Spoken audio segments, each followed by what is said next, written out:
Study IQ IAS, अब तैयारी हुई अफोर्डेबल।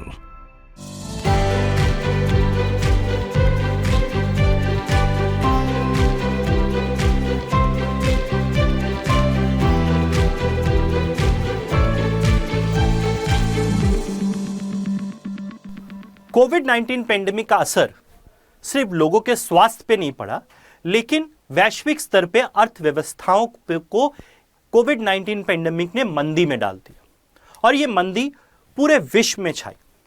इससे कोई भी देश बच नहीं पाया। खास तौर से G7 कंट्रीज को भी इसकी मार सहनी पड़ी। G7 कंट्रीज दुनिया के सबसे विकसित अर्थव्यवस्थाएं हैं और लिबरल डेमोक्रेसीज हैं। और हाल ही में एक खबर आई है कि G7 कंट्रीज जो है Canada, Japan, Italy, France, Germany, US, UK और यूरोपियन यूनियन, इनमें से सबसे ज्यादा मंदी रिपोर्ट करी गई यूनाइटेड किंगडम में। So United Kingdom economy shrank record 11% in 2020, worst since 1709। यानी पिछले 300 साल में सबसे बुरी हालत में सबसे बुरी ग्रोथ यूनाइटेड किंगडम ने 2020 में देखी। ये रिवाइज डेटा यूनाइटेड किंगडम में आया है। अब Britain recorded it's biggest fall in output of more than 300 years in 2020। 300 साल में सबसे बुरा हाल यूनाइटेड किंगडम की अर्थव्यवस्था का 2020 में हुआ, when it faced the brunt of COVID-19 pandemic as well as a larger decline than any other major economy, updated official figure showed on Monday। यह जानकारी मंडे को आई। अदर मेजर इकोनॉमी से यहां मतलब है कि भाई G7 को हम यहां मापदंड मानकर चल रहे हैं। तो G7 कंट्रीज में भी सबसे बुरी हालत ब्रिटेन की हुई। तो यह चीज आज हमें समझनी है। इसके पहले कि आज ही हम समझें, आप मुझे ट्विटर, इंस्टाग्राम, टेलीग्राम पे फॉलो कर सकते हैं। कुंवर सर इकोनॉमी ग्रुप है, इसमें फॉलो करें। जो भी डाउट है आपके, आप मुझे भेज सकते हैं। आगे बढ़ते हैं। तो ग्रॉस डोमेस्टिक प्रोडक्ट यानी जीडीपी जो यूके की थी वो लगभग 11% से गिर गई 2020 में। ये रिवाइज डेटा बता रहा है ऑफिस ऑफ नेशनल स्टैटिस्टिक्स का, जो यूके में मंडे को जारी किया गया है। और ये बताता है कि ये हिस्टोरिक ड्रॉप है, हिस्टोरिक निचला स्तर है, 300 साल बाद आया है। 300 साल पहले ऐसी स्थिति हुई थी जब देश में, मतलब ब्रिटेन में, ग्रेट फ्रॉस्ट आया था। अब बात यह है कि ग्रेट फ्रॉस्ट है क्या? 300 साल पहले ऐसा क्या हो गया था कि आज हम 300 साल पुरानी बात का जिक्र कर रहे हैं? तो ग्रेट फ्रॉस्ट एक ऐसी सर्दी थी यूके में, 3 महीने की ऐसी भयंकर भीषण सर्दी पड़ी थी कि जो पक्षी हैं वो उड़ते उड़ते जम गए थे। जो डेड बॉडी थी, लाशें थी, उनको उठाया नहीं जा पा रहा था क्योंकि उनके ऊपर चादर जम गई थी। और 3 महीने बाद जब वो सर्दी गई तो उतनी बर्फ जम चुकी थी कि उस बर्फ के पिघलने से यूके में बाढ़ आ गई। और उस बाढ़ का यह असर हुआ कि जो क्रॉप प्रोडक्टिविटी थी वो डिस्ट्रॉय हो गई, वहां फूड शॉर्टेज हो गया, वहां जो आउटपुट है अर्थव्यवस्था का वो कितने % गिर गया? वो गिर गया -23% ग्रेट फ्रॉस्ट के टाइम में। और इससे उभरने में यूनाइटेड किंगडम को लगभग 10 साल से ज्यादा लगे। तो आज कंपैरिजन 11% गिरी है 1709 के बाद यूनाइटेड किंगडम की अर्थव्यवस्था।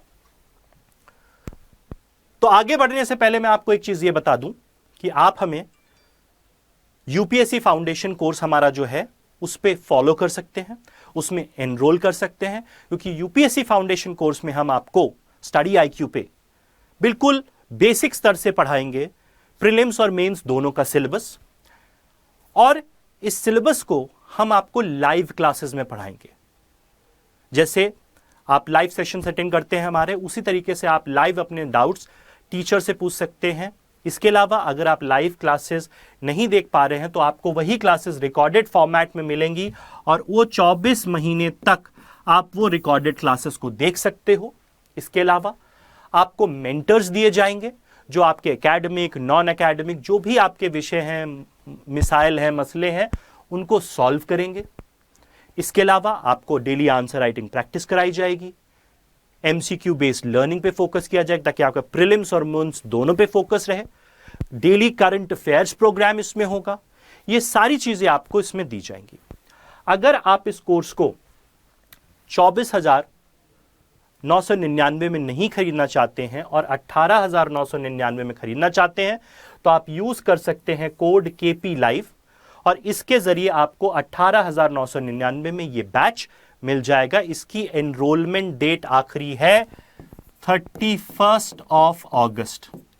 इसकी क्लासेस चालू हो चुकी हैं 22 अगस्त से। पॉलिटी सबसे पहले शशांक त्यागी सर इसमें पढ़ा रहे हैं तो आप इसमें एनरोल कर सकते हैं। अब वापस अपने टॉपिक पे आ जाते हैं। हमारा टॉपिक क्या था? यूके की इकॉनमी लगभग 300 साल बाद सबसे बुरी हालत में 2020 में थी। 11% की उसकी जीडीपी में गिरावट आई। Even before latest revisions Britain economy slump was the largest in group of 7। सबसे ज्यादा यूके की इकोनॉमी धराशायी हुई थी कोविड-19 पेंडेमिक में। अब जो लेटेस्ट रिवीजन हुआ है उसके वो बताता है कि आउटपुट जो था यूके की अर्थव्यवस्था का वो 10.8 से गिर गया, लगभग 11% से गिर गया। Even greater than Spain, Spain से भी ज्यादा बुरा हाल था यूके का कोविड-19 पेंडेमिक के दौरान। लेकिन जो ऑर्गेनाइजेशन ऑफ नेशनल स्टैटिस्टिक्स है यूनाइटेड किंगडम का, उसने कहा है कि इस आंकड़े को किसी और देश के साथ डायरेक्ट कंपैरिजन में इस्तेमाल हमें नहीं करना चाहिए। क्यों? क्योंकि बहुत सारे दुनिया के देश हैं जिन्होंने अपना जीडीपी कितना गिरा कोविड-19 के दौरान उसका रिवाइज्ड एस्टिमेट नहीं बताया है, सिवाय यूनाइटेड स्टेट्स के किसी और देश ने नहीं बताया है। तो हम इस डेटा को कंपेयर नहीं कर सकते, क्योंकि जब तक दूसरी अर्थव्यवस्थाएं भी अपना डेटा रिवाइज नहीं करेंगी तो हमें असल पोजीशन नहीं पता चलेगी। तो ये 300 साल में सबसे बुरी हालत थी यूके की, लेकिन इसका मतलब ये नहीं कि कोई दूसरी अर्थव्यवस्थाओं की इससे बुरी हालत नहीं थी, क्योंकि दूसरी अर्थव्यवस्थाओं ने डेटा अपडेट नहीं किया है। आगे अगर बढ़े तो उन्होंने ये बताया कि downward revision in GDP reflected lower contribution of health care, retailer than previously thought. यानी उन्होंने बोला कि हेल्थ केयर पे जितनी डिमांड थी, जितना आउटपुट था, वो ज्यादा गिरा हुआ था और रिटेलर यानी खुदरा व्यापारियों का और ज्यादा गिरा हुआ था, जितना हमने पहले सोचा था उससे ज्यादा। तो health services faced higher cost than we initially estimated. यानी हेल्थ सर्विसेज जो कोविड-19 के दौरान एक बहुत ही जरूरी सर्विसेज थी, वो ज्यादा पैसे की, ज्यादा लागत की हो रही थी than initially estimating, meaning its overall contribution to the economy was lower. ज्यादा महंगा होगा तो कंट्रीब्यूशन उसका कम हो गया अर्थव्यवस्था में, ये बोला।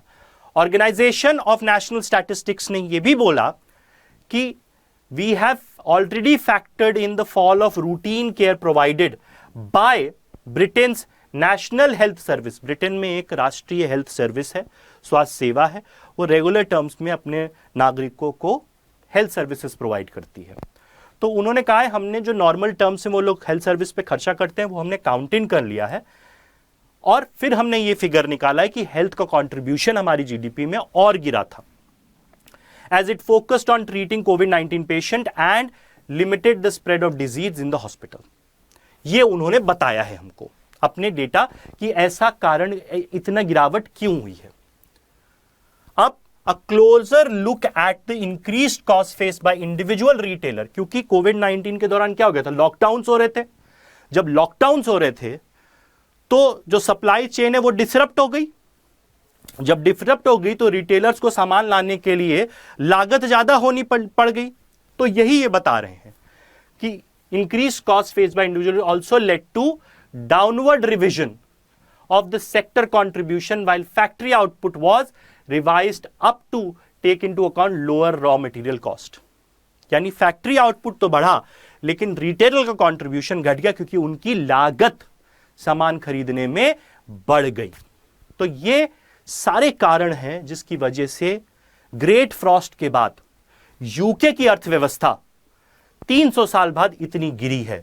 ग्रेट फ्रॉस्ट में 23% गिरी थी, आज के समय 11% गिरी है। उसके अलावा क्या बोला है national organisation of national statistics ने कि यूके की जो अर्थव्यवस्था है उसने बाउंस बैक किया बहुत तेजी से लास्ट ईयर, एंड वो प्री पेंडेमिक लेवल, जो पेंडेमिक लेवल के पहले उसकी अर्थव्यवस्था का साइज था, वहां तक नवंबर 2021 में पहुंच भी गई। तो बहुत शार्प करेक्शन था, एकदम से नीचे गई फिर एकदम से ऊपर चला गया जीडीपी का number. Fast rising inflation means Bank of England expects the economy will slip back into recession later this year. अभी हाल में एक डेटा आया है कि यूके में कई सालों के बाद बहुत ज्यादा महंगाई हो गई है। वहां एक शब्द बहुत फेमस है कि वहां चुनाव भी हो रहे हैं, जिसमें एक भारतीय मूल के कैंडिडेट भी हैं, ऋषि सुनक। तो वहां सबसे ज्यादा डिस्कशन चल रहा है कॉस्ट ऑफ लिविंग के बारे में। कॉस्ट ऑफ लिविंग का क्या मतलब है? जैसे हम यहां महंगाई की बात करते हैं, वहां वो कॉस्ट ऑफ लिविंग की बात करते हैं कि वहां कॉस्ट ऑफ लिविंग बहुत ज्यादा बढ़ गई है। जब कॉस्ट ऑफ लिविंग ज्यादा बढ़ती है तो क्या होगा? इंटरेस्ट रेट्स बढ़ेंगे, कर दरें बढ़ेंगी। कर दरें बढ़ेंगी तो क्या होगा? निवेश कम होगा। निवेश कम होगा तो क्या होगा? रिसेशन होने का डर होता है। तो बैंक ऑफ इंग्लैंड का डर यह है, क्योंकि कॉस्ट ऑफ लिविंग बढ़ रही है, महंगाई बढ़ रही है, इन्फ्लेशन बढ़ रहा है, तो 2021 के करेक्शन के बावजूद अब वहां एक मंदी का डर आ गया है महंगाई के कारण। तो ये डर भी आज यूनाइटेड किंगडम को सता रहा है। तो ये थी खबर जो मुझे आपको बतानी थी।